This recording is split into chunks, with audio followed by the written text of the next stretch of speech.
So when in doubt, go less weight. Fuck me. I'm cutting the whole question out. So when in doubt, you can't stop laughing. 7 minutes.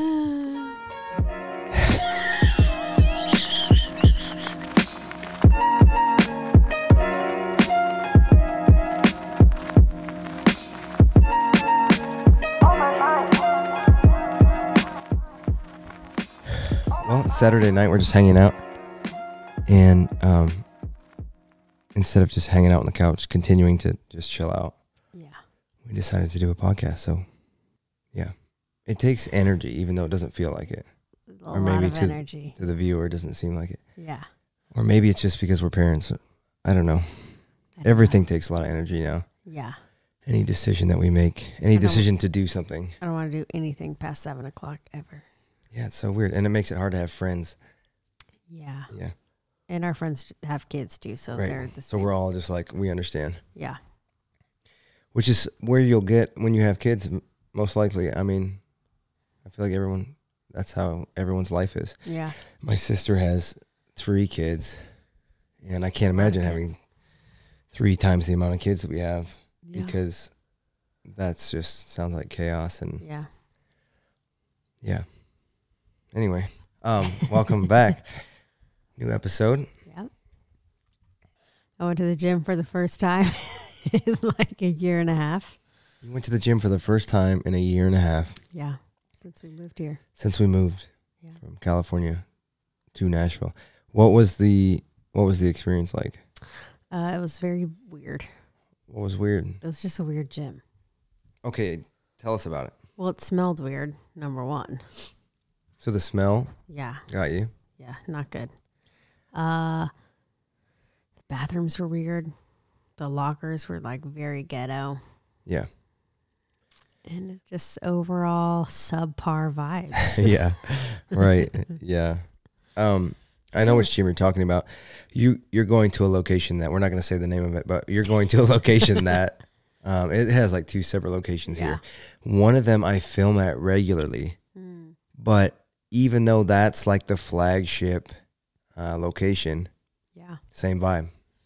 Smells weird. Smells weird. The bathrooms are weird. I don't want to be in there. Can't do it. I really avoid going in there. And then the lockers aren't like, if you use a locker, it's pointless. Yeah. Yeah. The only good thing was, well, I mean, they really had everything I needed. I'm not doing crazy stuff at the gym, but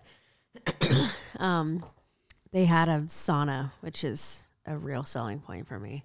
Yeah. Yeah, that's great. Yeah. But then I got stuck in there with this woman named Deb. Really? Yeah. For a long time. And she was asking me like so many intimate questions about my life. Verbal handcuffs? Yeah. And I told her like our baby's name and middle name and how we chose. It was just it was like a really intense 10 minutes in the sauna with Deb, but it feels like she could have been a spy or something. I know, like that's what I thought. She was trying to get information out of you. She's trying to figure out my passwords. Yeah, and hack your Instagram. So what's the street you grew up on? Instagram. My friend, he had his Instagram hacked today, and called me in a panic, like I can do something, they posted. I mean, they could have posted way worse stuff, I guess, to his stories, but they posted like crypto stuff, which is just funny to me. But it's not funny that his account's been compromised. They're hacked. And so I was trying to help him actively reset the password, enable 2-factor authentication.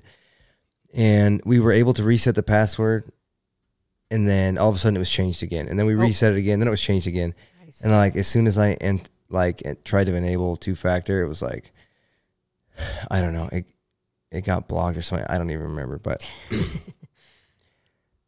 yeah, there's people in, I don't know where they are, the hackers, anonymously hacking his Instagram account from some unknown location, trying to get people to invest in crypto.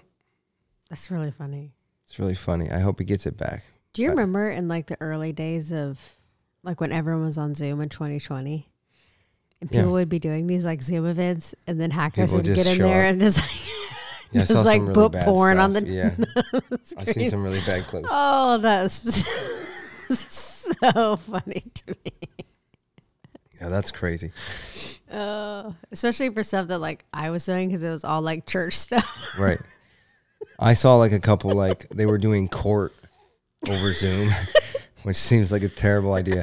But it was just like, I don't know if this guy realized his camera was on or whatever. He was just like shooting up in front of the camera. And they're like, sir, are you are you doing drugs right now? Yeah, but I mean, there's countless videos that came out of that that look like that. Yeah. Yeah. Anyway, I don't know how we got here, but do you want to do some questions and then we'll just keep vibing? Can I lose fat without doing cardio, but still being in a caloric deficit? Can I lose fat without doing cardio? Yeah. If I'm still in a caloric deficit. What do you think the answer is? Yes. The answer is yes. Yeah, definitely. So as long as you're in a caloric deficit and doing cardio is a way to put you in a deficit or to put you more into a deficit because you're burning calories, right? So those go against your total for the day. And if the total calories that you consume for the day is less than what it takes your body to maintain its current weight, then you're going to lose weight and you're going to lose fat. Like you're going to lose fat, you'll probably lose some muscle a little bit too, but yeah, you can. I would rather do more cardio. Yeah. See, you say that. And I used to think the same thing, but here's the thing. After tracking my macros for so long, if you look at like tomorrow's Sunday, we're going to go to church. You're going to get up and make cinnamon rolls. And so look at a cinnamon roll. One of those, I don't know, it's like 350, 400 calories, right? Yeah. In one go. And that ain't one of my meals. Like that's a bonus for the day. And to work that off, do you know how long I'd have to be on the stair stepper to burn 400 calories? That's like 35, 40 minutes for one cinnamon roll. Yeah.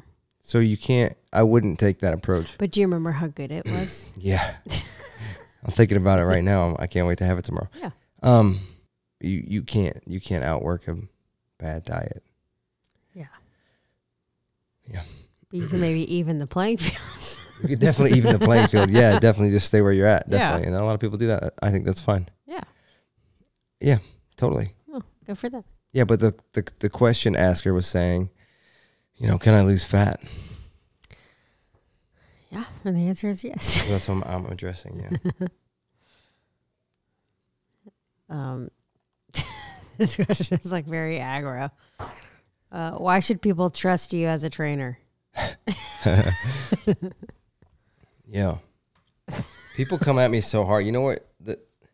Really, it doesn't happen until a video starts doing well. But on TikTok, it's like almost exclusively the comments that I get on stuff are just like that. They're just like, why should we, you're an idiot. You shouldn't do this or whatever. Why should we trust you as a trainer?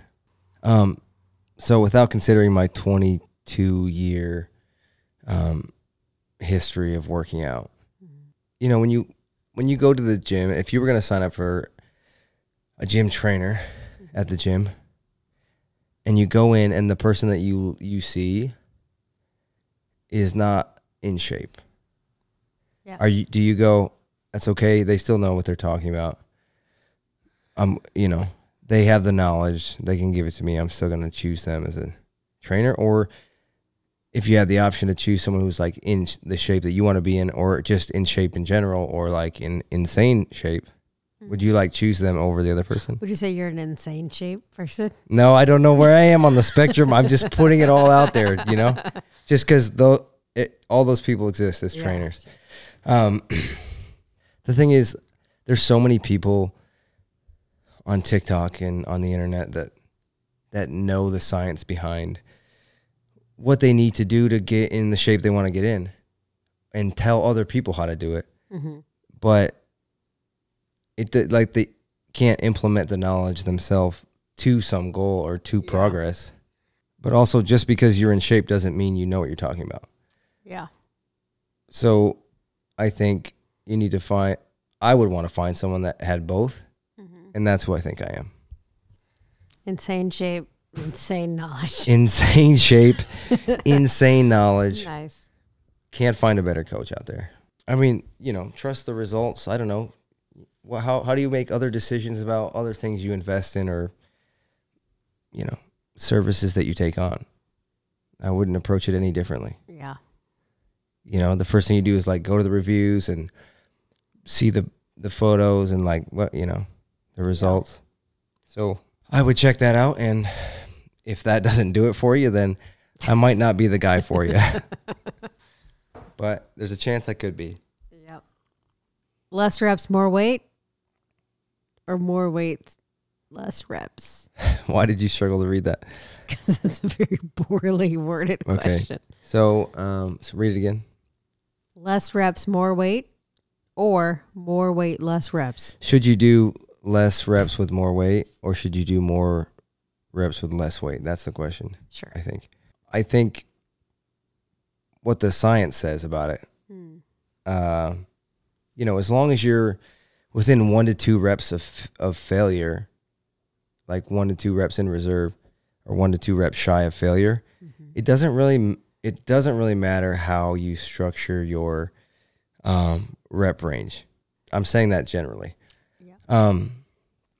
So if you know, you could do 15 to 20 reps as long as your, you know, 14th and 15th rep fall within that spectrum of being, oh, you had 1 rep left or you had 2 reps left.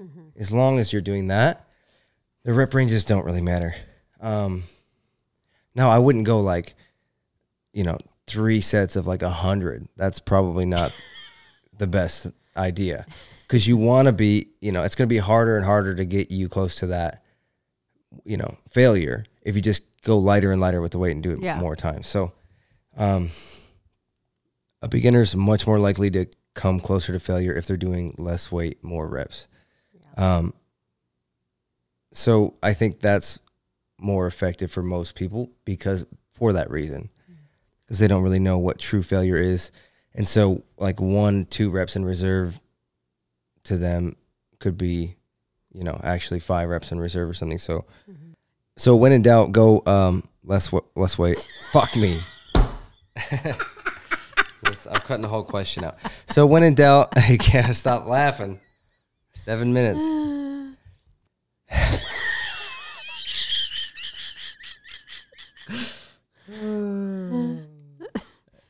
Okay, so when in doubt, do more weight, less reps. Okay. That's the answer. Sounds good. That took us. You didn't see it because I'm going to cut it out of the video, but I just kept stumbling over my words and I couldn't actually answer the question. Yeah. And then we just both started laughing and we couldn't do anything. You just pushed it. Okay. That was the answer to the question. I truly failed on answering. The phrase true failure is so funny to me. True failure. Hey, when's the last time you went to true failure? It's just so extreme for describing something you do at the gym. Yeah. You have to be that extreme with people. What is an intra workout and what does it do? What do you think that is? Gummy bears. Gummy bears, yeah. You know that. Yeah, that's the answer. Intra workout is something you take during the workout, a supplement of some kind, or, you know, I don't know if you can call gummy bears a supplement, but probably not. If you're using it to supplement your workout, maybe. But essentially what it is you getting carbs into your body that absorb quickly and become energy so you can quickly get more energy in the gym. So I start taking like 30 minutes in, I'll take like 3 gummy bears or have 3 gummy bears, or 30 to 45 minutes in, I'll take Alpha Lion makes an intra, which is like a mix that you can just throw into your water bottle. And it has those carbs in it, and it also has things to like keep you hydrated and focused and stuff. So yeah, you could do either. If you're using gummy bears, where do you hide them? They're in my backpack, in the front pocket of my backpack. But do you go to the locker room? Yeah. Oh. Yeah, to get them. Yeah. You just like keep them in your pocket or something? No, I eat them. I go to the locker room 30 minutes in and I eat them. Do you just like sneak them in your pocket and then 30 minutes? No, I'm telling you, I'm working out. I'm out here doing my thing. 30 minutes, I go into the locker room.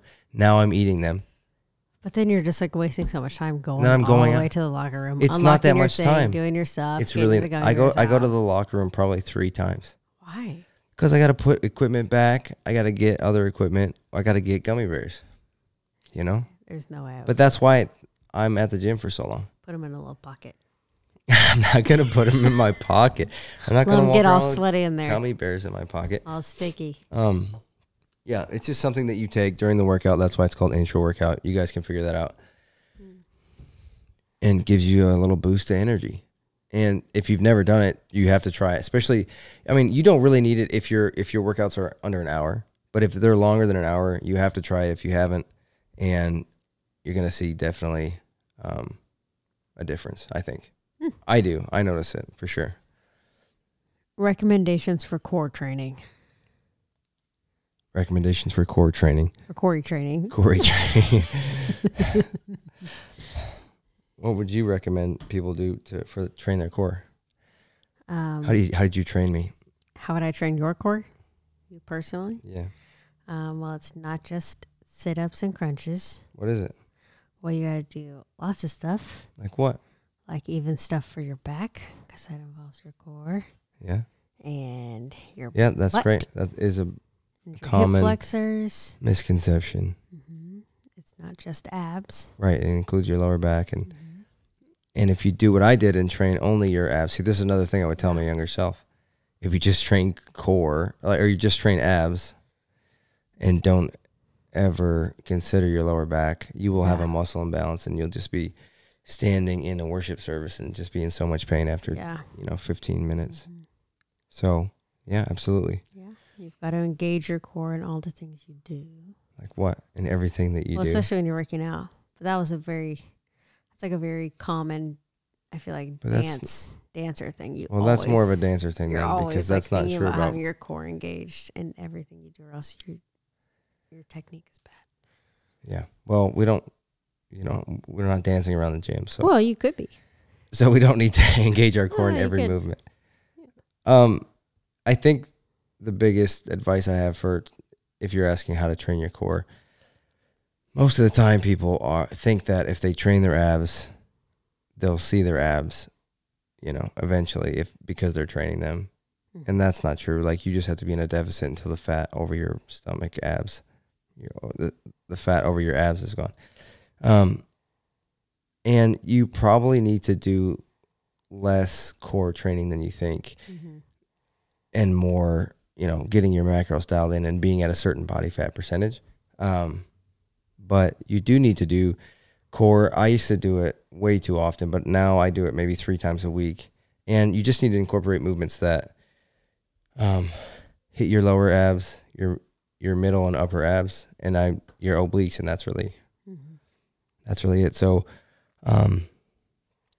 I think my go-tos are the ab roller, because that's going to hit everything, but really hit your obliques. That sucks. Like a cable crunch, because that hits everything, but especially your upper and middle. And then leg raise. Leg raise is going to just crush your lower abs. So those are the 3 go-tos. Nice. Yeah. I'm thinking about ab movements now. What comes to mind? I don't know. Lots of things. But I haven't done abs in so long, because you can't really do it while you're pregnant. And then after you're pregnant, you have to wait a while. So your body. Yeah, this was fascinating to me. Can you explain to most of the viewers probably don't know this. When you get pregnant, your abs just they just separate like this. Yeah. They're just they just separate. Yeah. And some people have this thing called diastasis recti, I think. And it, your abs permanently split. And so what? You'll have, they don't come back together? Or you have to really train them to get them to heal back together. Train. You'll have a sometimes inches wide gap in your abs. I have friends that have had that, and they had to get it surgically fixed. That's crazy. Yeah. It's just wild, the human body, your abs. You have to especially when you're working out, you have to be so intentional, or sitting up. You can't just when you're pregnant, you can't just sit up straight. You have to roll to the side and get up. Yeah. But you didn't do abs while you were pregnant because they were separated. Yeah. You had to wait till they got back together. Supposed to, yeah. Yeah. Have you noticed any changes with lifts/strength now that you're doing TRT? So right when I started TRT, I started a bulk, and I got up to 190, which is pretty heavy for me. I'm only 5'9". It's hard to tell. I was talking to a friend at the gym today about this. He was like, man, you look so big, because I'm leaning out now, and you just like look bigger in photos and in real life, as long as you're not like standing next to someone else who's really big. So it's hard to tell, like, from the photos, you know, people think that I'm like, you know, 190, 200 pounds. And I'm not anywhere near that. It's just like an optical illusion. Nice. It's hard to tell if I had insane strength and, you know, muscle gain during that bulk. I mean, it was what I wanted it to be. So it's hard to tell if it's from eating in a surplus and progressively overloading. It's hard to tell how much TRT had in that, but I think it's still too early to tell like the overall effects of TRT on my physique. But I do, in the first 4 or 5 weeks, noticed just like a mood boost, like more energy. I could sleep better, and that libido again. We just keep coming back to it. How good it is. How bad it is. How bad it was, and how good it is now. So yeah, I don't know. Time will tell. It's too early, I think. How many sets should we do in a day? Why are you laughing about that? Because I don't know. Just the pronoun "we" is funny to me in it.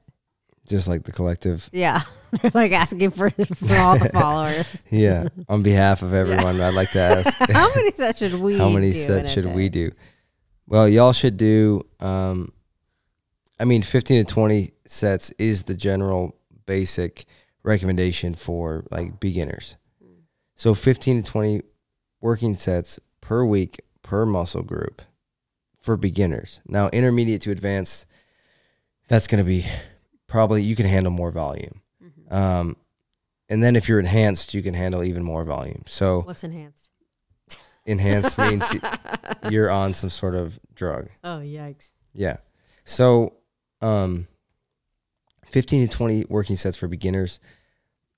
People are always complaining about volume in my workouts, and it's set to 15 to 20 working sets for beginners. And that's what I stick to pretty much. You need to find out what's optimal for you. And the only way to do that is to find out, based on how many days a week you're working out, how much time you're spending there, how close you're going to failure. Are you able to recover, and are you making progress? If it was like 30 working sets a week, that's probably too much, but I might dial it back and just work and think about the quality of those sets. So if you take the weekly working sets and try to figure out what how many you should do a day, it just depends on how many days a week you're working out. Yeah. So if you're working out 1, 2, 3 days a week, you're going to have to do more sets in those sessions than if you were to do 5, 6 days a week, because you're spreading it out more evenly over those days. So it depends on how many days a week your split is. But the set should fall somewhere in there. Okay, so do you think you're going to go back to the gym, or are you going to go somewhere new? Well, I'll probably try something else. I'll probably try a few others first. A few others? Yeah, I don't know. I don't need a lot out of a gym, but for it to not smell like raw sewage is probably pretty high up on the list. Yeah, I would agree with that, probably. Yeah. So that's tough. But it is like 3 minutes away from our house, so that the convenience aspect is really nice. Yeah, so I guess you have to weigh that against the nastiness of the... Like, am I getting but also carcinogens in my lungs while we do this? Right. Which, close, yeah. I mean, we live in a city, so I feel like we're just getting it anyway. Yeah, that's true. But, you got to try Redcon out, because that's only 5 minutes away. Yeah. It is a bodybuilding gym, though, so there's a lot of bodybuilding people around. Bodybuilders. Bodybuilders, they're called. Yeah, they're around. And, yeah. Bod the builders. Yeah. And women bodybuilders and men. They're both there. So, it's definitely an interesting culture if you've not been a part of it. Yeah, I have not. my people. I think that you go to Redcon, try it out. Yeah. And then on the next episode, you give us what it was like to go into a bodybuilding gym and just experience that. Yeah. Because I think that would be a very interesting conversation. I mean, I feel like I'm just very to myself anyway at the gym. I just put my headphones on. Yeah, well, maybe you'll fit right in then, because that's kind of how it is. Well, that's good. I'm having another Alpha Line athlete. His name is Big Ron Jones. Wow. He's talking about coming. Is that his legal name? That's his legal name, Big Ron Jones. He's going to come out potentially, and we're going to shoot some. We're going to collaborate on some stuff, which is going to be fun. And then I said, well, you got to come on the podcast if you're in town. So hopefully he'll be on the podcast in the near future. Nice. Yeah, we just keep going. Keep casting. Keep casting it, even if they're not listening. Yeah.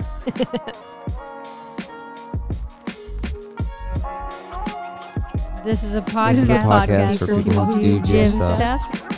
And people who don't do gym stuff too. And others too.